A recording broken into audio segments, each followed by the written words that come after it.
자, 바로 들어가 보죠. 넘버 7. 김치찌개 국물에 떠오른 그 얼굴. 밤 11시.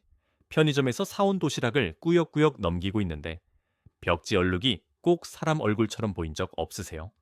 아니면 늦은 밤 혼자 김치찌개를 끓이다가 보글거리는 국물 위로 섬뜩한 미소가 떠오르는 건요? 축하합니다. 당신의 뇌는 지금 파레이돌리아 파레이돌리아 라는 아주 흔하지만 기묘한 버그를 실행 중입니다. 이건 당신이 미쳤거나 귀신 들렸다는 뜻이 아니에요. 그냥 뇌가 너무 외로워서 혹은 너무 불안해서 아무데나 친구를 만들어내는 것에 가깝죠. 우리 조상님들이 숲을 속에서 웅크리고 살던 시절을 생각해 봅시다. 저 멀리 어른거리는 형체가 나무숲인지 아니면 나를 잡아먹으려는 호랑인지 1초 안에 판단해야겠어요. 여기서 판단 미스는 곧 죽음이죠. 그래서 우리 뇌는 일단 사람이나 동물 얼굴처럼 보이면 무조건 반응하고 보자는 식으로 진화했습니다. 일종의 생존용 안면 인식 프로그램인데 문제는 이 프로그램이 업데이트가 안 됐다는 겁니다.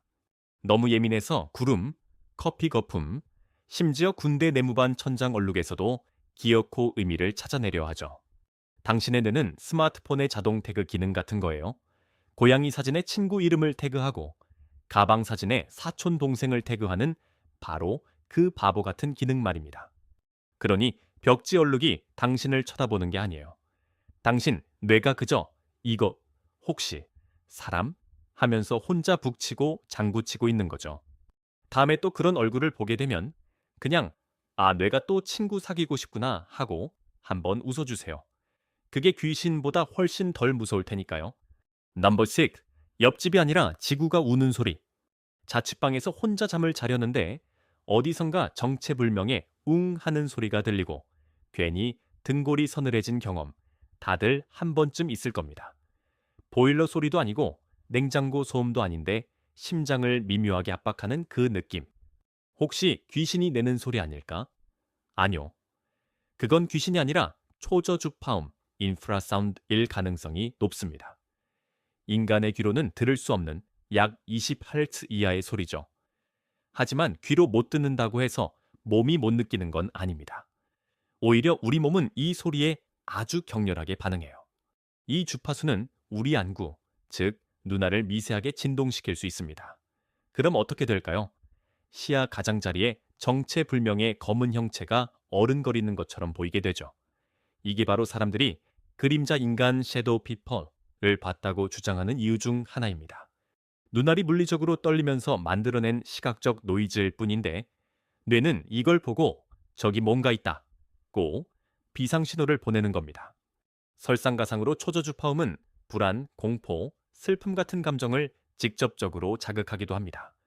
심장이 멋대로 두근거리고 이유 없이 식은땀이 나죠. 마치 싸구려 노래방 스피커 앞에서 심장이 울리는 것처럼 우리 몸이 지구의 거대한 우퍼 스피커 앞에서 진동하고 있는 셈입니다. 오래된 건물, 거대한 환풍기, 심지어 멀리서 부는 바람조차 이 초저주파음을 만들어낼 수 있어요. 그러니 당신을 불안하게 만드는 그 존재는 원혼이 아니라 그냥 건물 구조가 좀 잘못됐거나 옆 동네에서 공사를 시작했다는 신호일 수 있습니다. 귀신보다 집주인에게 따지는 게 훨씬 현실적인 해결책이죠. 넘버 5. 세상에서 가장 무서운 감독, 당신의 뇌. 수능 전날 밤 혹은 중요한 발표를 앞두고 잠들었을 때 겪는 최악의 악몽, 바로 가위 눌림, sleep paralysis입니다. 몸은 천근만근인데 정신만 또렷하고 눈앞에 시커먼 형체가 다가와 가슴을 짓누르는 그 끔찍한 경험. 할머니들은 몸이 허하면 귀신이 와서 누르는 거라고 하셨죠. 뭐, 반은 맞고 반은 틀립니다. 당신을 누르는 건 귀신이 아니라 바로 당신의 뇌거든요. 우리가 꿈을 꾸는 렘, 수면 단계에서 뇌는 우리가 꿈의 내용대로 움직이지 못하도록 전신의 근육을 일시적으로 마비시킵니다. 꿈속에서 내가 하늘을 날고 있다고 실제로 침대에서 뛰어내리면 큰일 나니까요. 일종의 안전장치죠. 그런데 가끔 이 시스템에 버그가 생깁니다. 정신은 잠에서 깼는데 몸은 아직 마비 상태인 거죠. 상상해 보세요. 당신은 깨어 있는데 몸을 단 1mm도 움직일 수 없습니다. 이때 당신의 뇌는 극도의 혼란과 공포에 빠집니다. 그리고 이 말도 안 되는 상황을 설명하기 위해 즉석에서 이야기를 만들어내기 시작해요. 몸이 안 움직인다고? 위험해. 분명 외부의 적이 나를 억압하고 있는 거야. 그렇게 즉석 캐스팅된 주연 배우가 바로 그 검은 형체나 귀신입니다. 뇌가 급조해낸 저예산 공포 영화의 빌런인 셈이죠. 환청이나 환각이 동반되는 것도 마찬가지입니다. 뇌가 이 공포스러운 시나리오에 특수 효과랑 음향을 마구 뿌려대는 거예요.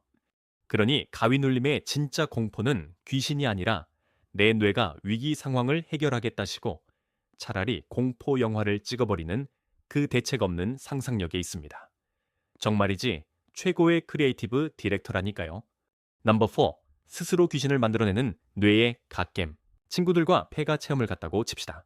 들어가기 전부터 이미 온갖 괴담은 다 찾아봤죠. 이 방에서 목을 맸대. 밤마다 아기 울음소리가 들린대. 잔뜩 겁먹은 채로 손전등 하나에 의지해 안으로 들어섭니다.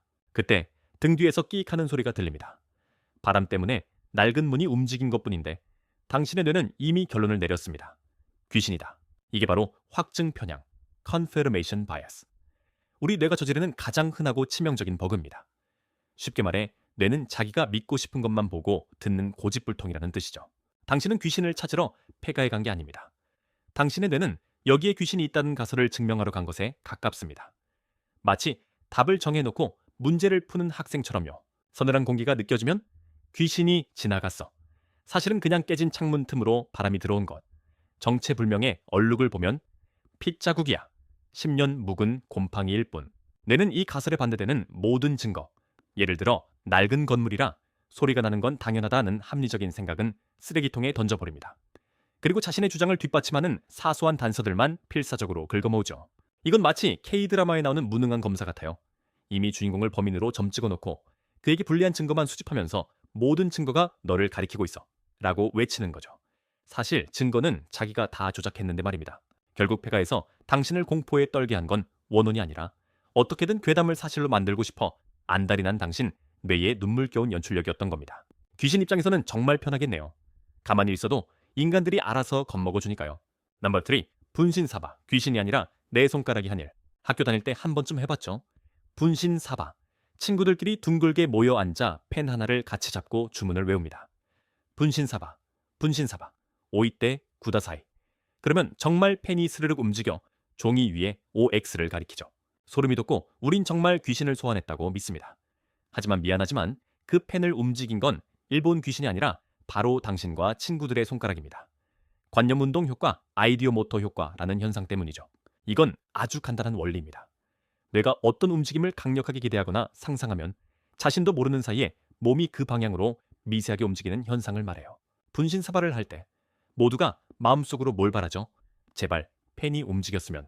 그리고 누군가 내일 수학시험 보나요? 라고 물으면 다들 무의식적으로 X로 가기를 간절히 원합니다.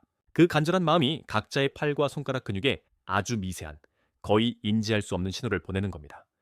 티끌모아 태산이라고 여러 사람의 이 미세한 움직임이 합쳐지면 펜을 움직일 정도의 힘이 되는 거죠. 누구도 내가 움직여야지 라고 의식적으로 생각하지 않습니다. 그래서 다들 나는 손에 힘 뺐어 라고 억울해하는 거고요. 하지만 당신의 무의식은 아니었습니다. 무의식은 누구보다 간절히 펜이 움직이길 바라고 있었거든요. 이건 마치 대학교 팀플 같아요. 아무도 총대를 매지 않지만 다들 마감일이 다가오면 어영부영 비슷한 방향으로 과제를 끌고 가는 것과 같죠. 결국 분신사바는 초자연 현상이 아니라 내일 학원 가기 싫다는 친구들의 간절한 염원이 만들어낸 아주 과학적인 팀워크의 결과물일 뿐입니다. 넘버 2. 귀신이 아니라 보일러가 문제. 가족이나 친구들과 함께 놀러간 낡은 펜션 혹은 오래된 할머니 댁. 이상하게도 그곳에만 가면 다들 똑같이 가위에 눌리거나 헛것을 보거나 정체불명의 소리를 듣습니다. 이 집 터가 안 좋아. 원한 맺힌 귀신이 있는 게 분명해. 모두가 같은 현상을 겪으니 귀신이 있다는 믿음은 확신이 되죠. 하지만 이 단체 유체 이탈 체험의 원인이 귀신이 아니라 실내에 아주 조금씩 새어나오고 있는 일산화탄소 때문이라면 어떨까요? 일산화탄소 중독은 보통 끔찍한 사고로 이어지지만 아주 낮은 농도로 장기간 노출되면 죽음에 이르지는 않으면서 뇌를 서서히 망가뜨립니다. 그 증상이 정말 기가 막히게 귀신 들린 집의 특징과 똑같아요. 두통, 현기증, 메스꺼움은 기본이고 환청과 환각까지 유발하거든요. 아무도 없는데 발소리가 들리고 방구석에 검은 형체가 아른거리는 거죠. 불안감과 편집증도 심해져서 누군가 나를 지켜보는 듯한 섬뜩한 기분도 들게 합니다. 이 가스는 색깔도 냄새도 없어서 그 공간에 있는 사람들은 자신들의 뇌가 조용히 중독되어 가고 있다는 사실을 전혀 인지하지 못합니다. 그저 와, 여기 귀신 진짜 세다 하면서 다 함께 공포에 떨 뿐이죠. 당신의 뇌를 최신형 PC라고 한다면 일산화탄소는 환기가 안 되는 케이스, 에산해선교 CPU 온도를 서서히 높이는 것과 같습니다. 당연히 온갖 시스템 에러와 그래픽 깨짐 현상이 발생하겠죠. 그러니 낯선 곳에서 단체로 이상한 경험을 한다면 무당을 부르기 전에 먼저 보일러 기사님부터 부르세요. 그게 훨씬 저렴하고 과학적인 해결책입니다. 넘버 1. 세상에서 가장 강력한 귀신 이야기. 지금까지 말한 모든 과학적 원인들을 전부 합친 것보다 더 강력하고 더 근본적인 버그가 있습니다. 바로 인간의 뇌가 이야기에 치명적으로 취약하다는 사실이죠. 군대에서 수학여행 가서 대학교 MT 가서 밤새도록 귀신 이야기 해본 적 있죠? 우리 부대 저쪽 창고에서 탈영병이 목을 맸는데 이 수련원 여자 화장실 세 번째 칸에서 이런 이야기들은 하룻밤에 오락으로 끝나지 않습니다. 그 이야기 자체가 진짜 귀신이 되어 우리 기억 속에 살아남거든요. 우리 뇌의 기억은 비디오 테이프처럼 기록되는 게 아닙니다. 기억은 꺼낼 때마다 재조립되고 재구성되는 불안정한 데이터 조각에 가까워요. 여기 감정과 암시가 더해지면 기억은 아주 쉽게 왜곡되거나 심지어 통째로 만들어지기도 합니다. 무서운 분위기 속에서 친구가 실감나게 귀신 이야기를 들려주면 당신의 뇌는 그 이야기를 사실로 받아들일 준비를 합니다.